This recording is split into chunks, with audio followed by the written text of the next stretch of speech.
নেতার নামে এলাকা কাঁপবে, নেতা যা বলবে তাই হবে।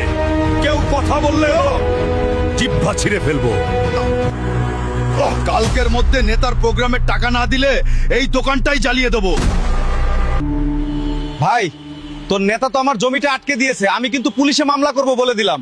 ভাইয়ের বিরুদ্ধে কথা বললে কল্লা নামিয়ে দেব। চুপচাপ থাক। ও না হলে ভিটা বাড়িটাও হারাবি। সাবাস রেড হালকা, তুই আমার বাঘ। তুই থাকলে আমার কোনো টেনশন নাই, চালিয়ে যা। শোনো, তুমি যে নেতা নেতা করে পাগল হয়ে যাচ্ছ, দেখবে বিপদের সময় তাকেই আর পাশে পাবে না। চুপ কর।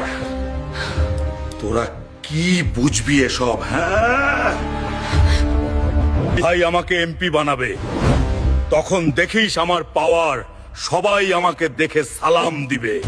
এবারের নির্বাচনে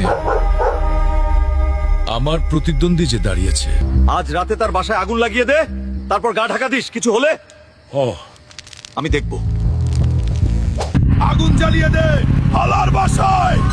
ভাইয়ের বিরুদ্ধে দাঁড়াস, এত বড় সাহস! আমার বাড়িতে আগুন দিলি কেন তুই?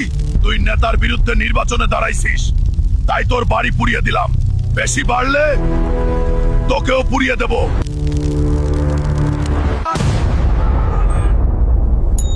গতকাল রাতে এবারের নির্বাচনে জনাব রফিকের প্রতিদ্বন্দ্বী রহিমের বাসায় আগুন লাগানো হয়েছে এবং ভিডিও ভাইরাল হওয়ায় সন্ত্রাসী রেড হালকাকে স্পষ্ট দেখা যাচ্ছে। ঘটনাটি নিয়ে দেশ জুড়ে তোলপাড়। ভাই, পুলিশ ঘেরাও দিছে, কিছু একটা করেন, আমাকে বাঁচান ভাই। চিন্তা করিস না, ধরা দে।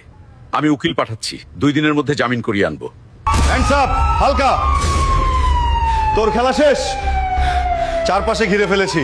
আমাকে ধরে লাভ নাই রে, 2 দিনের বেশি আটকে রাখতে পারবি না। 3 দিন হয়ে গেল, নেতা তো আসলো না, উকিলও তো পাঠালো না। স্যার, রেড হালকা কি আপনাদের দলের লোক? না, একজন সন্ত্রাসী কিভাবে আমার দলের লোক হয়? তবে সে যেই দলেরই হোক না কেন, এটার কঠিন বিচার নিশ্চিত করব যদি জনগণ ভোটে আমাকে নির্বাচিত করে। নেতা আমাকে চেনে না?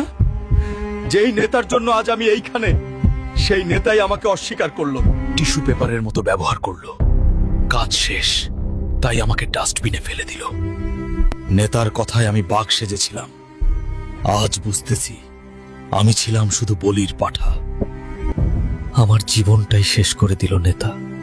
নেতার কথায় লাফাবেন না। আপনার মতো হাজারো কর্মী তার চারপাশে আছে। নেতার 1000টা কর্মীর মাঝে আপনার মতো মামুলি মাস্তান মারা গেলে তাদের কিচ্ছু যায় আসে না, কিন্তু আপনার মা হারাবে তার ছেলে, আপনার বউ হারাবে তার স্বামী, আর আপনার সন্তানেরা হয়ে যাবে এতিম। নেতার জন্য জীবন দেওয়ার আগে ভাবুন আপনার জীবনের মূল্য নেতার কাছে আছে কিনা। সুস্থ রাজনীতি করুন, কারো পা চাটা গোলাম হবেন না। জেল থেকে শুধু একবার যদি ছাড়া পাই, এই নেতার প্রতিশোধ আমি নেবই। পেজ ফলো দিয়ে সাথে থাকুন।